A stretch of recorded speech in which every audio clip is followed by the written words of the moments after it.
Thank you. Congrats to, I think, the whole industry in a bunch of ways. As you know well, Ripple is really amongst the very first crypto companies to get sued by the SEC. We said then when it started that the SEC was going to be on the wrong side of the law as well as on the wrong side of history. I think what the president has already done is, and he has used the expression, promises made, promises delivered. The unlock for U.S. financial institutions is absolutely happening. Banks that were really hesitant and really nervous about touching crypto technologies. And I really appreciate you calling out Ripple and Stu Album. Absolutely. Garlinghouse. Because, man, when they were attacked, it was a lonely spot. Sure was. For them. A lot of people in crypto are thinking, well, a more fearful economy going on right now, and a lot of it is that fear. But I do believe this is going to be more short term. They try to shake me out, but I was born ready. Dropping down the price, then I'll be getting plenty. They want all your bags, and they want all them empty. What's up, good glitches? If you got a baggie, welcome to the party. Welcome back to some more Moon O'Clock News. No breakfast, no coffee, just straight extra. Bullishness. Shout out to the latest sub. Appreciate you stopping by, tuning in. Don't forget to drop an elbow for the top ropes on that likey button. We got Big Bragg Garlinghouse to pop things off. As I said today on Mornings, Maria, I strongly believe that we're underestimating what it means to unlock the U.S. market through upcoming crypto legislation, as well as the previous guidance statements rescinded from the SEC and the OCC allowing FLs to work with crypto. With 4+ years of headwinds behind us, the U.S. is ready to reclaim its leadership position. Crypto gaining ability to unlock the U.S. market. Regulation jar of molasses is about to burst open. Let's check out some of the interview from today with Ripple, Bragg Garlinghouse, Bank XRP. The dismissal of the SEC case allows the U.S. to unlock the U.S. market. Expansion, XRP utility unlocked. Well, congrats on this move by the SEC. What does this enable you to do at this point? Thank you. Congrats to, I think, the whole industry in a bunch of ways. As you know well, Ripple is really amongst the very first crypto companies to get sued by the SEC. We said then when it started that the SEC was going to be on the wrong side of the law as well as on the wrong side of history. It took longer than we would have liked to kind of prove that out, and more than $150 million of legal bills, but we're thrilled with the ultimate outcome. It allows us to really unlock the U.S. market, which has really been very hostile with a lot of headwinds in the U.S. market for the whole crypto industry. Yeah, for sure, and we saw investors react to it, XRP seeing a gain over the last week. But Brad, I want to get your take on what Japanese banks may be preparing to do in terms of adopting XRP. What can you tell us about the growth story at Ripple when you look across the world, overseas markets? Well, once the United States government filed suit, we really were kind of frozen in the U.S. market. And so about 95% of our customers today, Ripple's customers, are non-U.S. financial institutions. And those are some of the largest financial institutions, ranging from HSBC and BBVA to payment providers you wouldn't necessarily have heard of. Markets like Japan, I think, are still unlocking. The market opportunity here is massive. You have trillions of dollars flowing cross-border globally. It's still largely dominated by the SWIFT network, if you will. And that's architecture. That's a technology architecture that was developed 50 years ago. There's an opportunity to modernize. That takes time, particularly when you have a government in the U.S. kind of combating that innovation. But that's changing now. The Trump effect, if you will, is profound. You're seeing that in asset prices, but you're also going to see that in the adoption of these technologies. Yeah, and I think, so when you're looking at the growth story then of Ripple, does it still come from overseas? Or are you expecting a change in terms of domestic interest in Ripple? Well, we're definitely already seeing a change in the domestic interest. The 6 weeks after President Trump was elected, we signed more deals in the United States than we had in the previous 6 months. So these are very innovative technologies. I think they're going to play out over 10, even 20 years in terms of how they integrate and rewire the financial infrastructure of the United States. That's across payments. That's across even the settlement of maybe real estate transactions, securities transactions. So I think we're going to see this play out over a long arc. But then the United States is finally unlocked, and I think people are underestimating how big that change is, and you'll see that continue to play out this year. Yeah. Now, President Trump spoke at the Digital Asset Summit in New York City last week, and the president signed 2 executive orders as part of his pro-crypto agenda, including strengthening American leadership in digital financial technology and establishing a strategic Bitcoin reserve and U.S. digital asset stockpile. Brad, give us your outlook and really what those two executive orders may do. What else do you need to see in order to see stability and growth out of digital assets? Well, look, in terms of what else we need to see, I think what the president has already done is he has used the expression, promises made, promises delivered. The unlock for U.S. financial institutions is absolutely happening. Banks that were really hesitant and really nervous about touching crypto technologies or even helping their customers, those banks and those financial institutions are leaning in now. And that's a big deal for sure, not just for Ripple, but for the whole industry. So he has certainly lived up, and I think we will see the U.S. finally start to catch up with the leadership we're seeing from other markets around the world, that they've really taken the lead, and we need to invest here and see some of these U.S. companies thrive.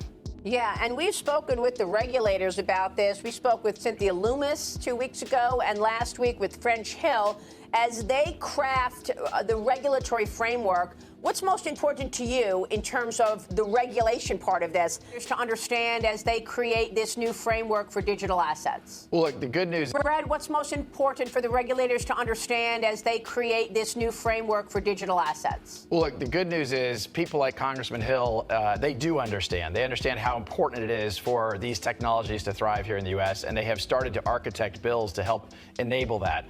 I very much agree with Senator Loomis. It can't just be executive orders. It needs to be codified with legislative efforts by Congress. We're seeing a lot of forward movement. A stablecoin bill is already going through markup, and I think we'll see that come to a vote in the next 4 to 8 weeks. There's the second one that Senator Loomis also talked about was what we often call a market structure bill, providing clarity that we've been asking for as an industry as to how these technologies, these tokens be regulated. Are they commodities? Are they securities?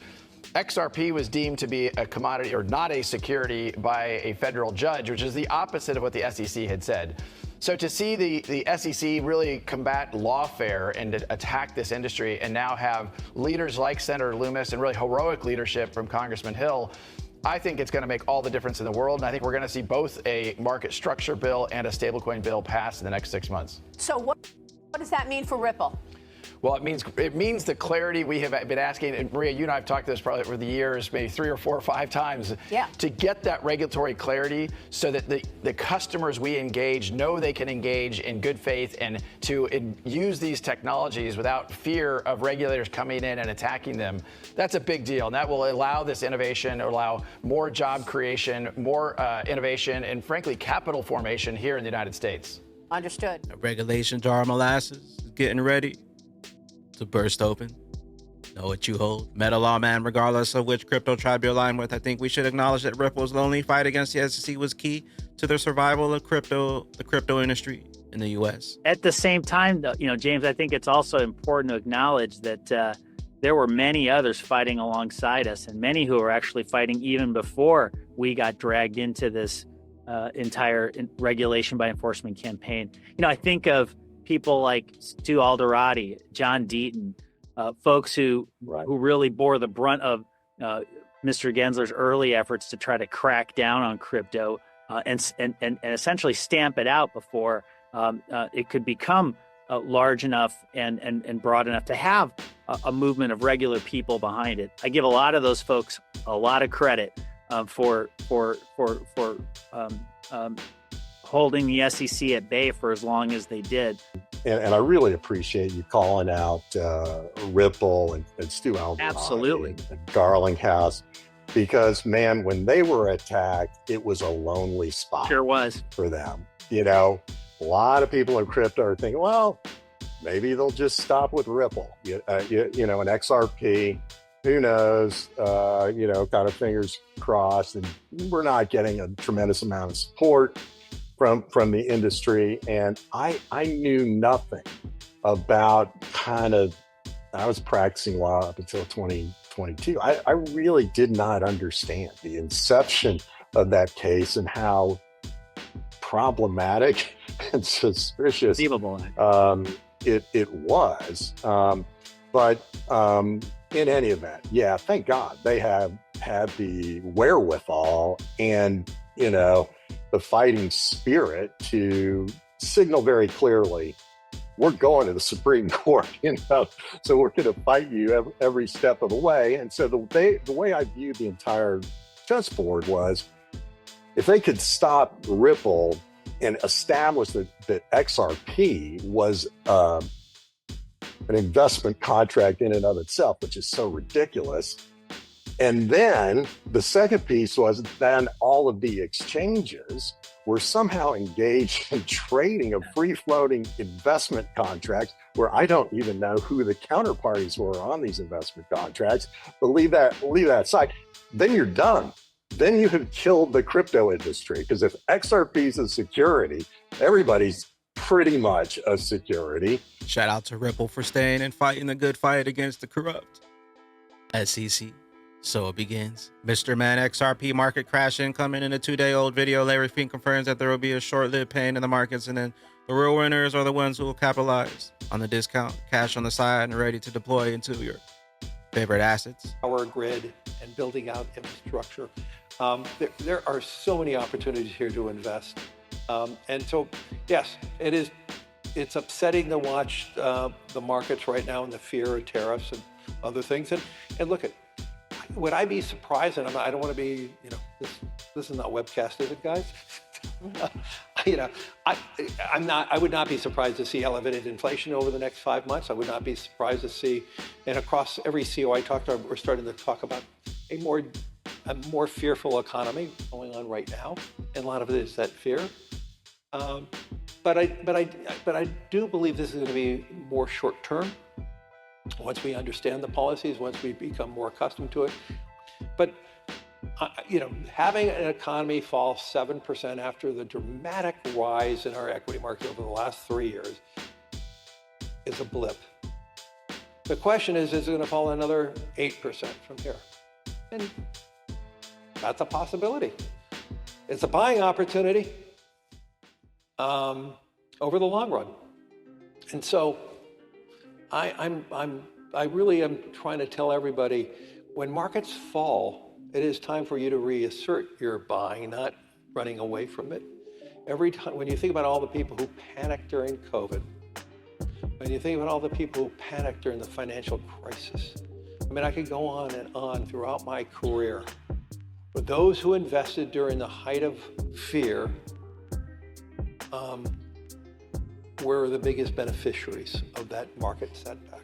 And we should not be surprised in having a market setback. We've had really an unbelievable 3-year run. The market can test itself and reorient itself, and then I do believe over the next 5 years, markets are going to be higher. And because I do believe in the opportunity in this country, and and we write about it at BlackRock. The magnificence of the U.S. capital markets makes the United States exceptionalism beyond any other country. Nerdy X90, just wait for the crash of 2025 is brewing. It'll happen around the same time frame. We got Keystone hardware wallet browser extensions are becoming the new backdoor for hackers to do mass destruction. They target the ones that you trusted, installed, and forgot. Here's the wild part. These extensions are bought and sold for as low as $99. Whitelist collections, AAA album, music, NFT, Expector, Genesis Agents, Rich Ducks, Ledger City Ducks, the Ooga Booga Brethren, and the Elder Gnostics. If you hold any of these NFT collections, you're whitelisted. Mint your music NFT now. Link in the description. We got one from Dark Defender. Good morning, friends. XRP looks excellent. Road to 275 first. A little hassle on the 255. Don't forget our support, 242. Road to 585. Not financial advice. Crypto Insight UK. We've only seen XRP break and hold above the multi-year resistant ones. In 2017, XRP was one of the top gainers. Anyone who's telling you any different has a negative bias towards this asset. This is fact, not emotion. Mustache altcoins. It amazed me how quickly sentiment has changed in the recent weeks. I only read something like bearish retest or relief rally. Have you ever heard of a V reversal? That's what usually happens in a bull market. If I'm not wrong, the next move will be even steeper. At Grad Crypto, XRP, it's that simple. $10 XRP, $20 XRP, $30 XRP. He's using the Fibonacci level of the recent low of around 10-11 cents for XRP and the high of around $3.40. Our next target would be around $8-9 XRP, $32 XRP. The 1.272, a moderate extension often seen in strong trends. And then we got the 1.618 level at around $32. A critical target level often used for profit taking, the golden ratio. The next level up around this 2 level would be around $20 XRP, a major psychological level and strong trends. With that being said, Batman bag ladies, the longer they take, the higher we climb on that XRP. Bridge list. Looks like we're going to have ourselves a proper party down in Austin, Texas, almost 30 days away. Links in the description. xrpbags.link/ moon party. Where will those bags be when that regulation jar of molasses finally breaks open and XRP's true price is finally revealed? Catch you up here on the mothership. I am the XRP bagman, the moon commander. Don't forget to drop an elbow from the top ropes on the likey button. BYOB.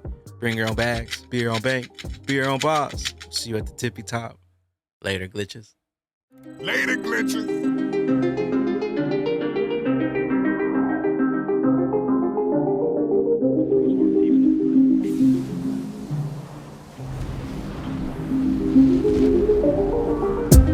Welcome to the party. This a moon party. Hey, this a moon party. Hey, welcome to the party. Welcome to the party. This a moon party. This a moon party. Welcome to the party, we don't play round here. Moon suit on or you get sprayed round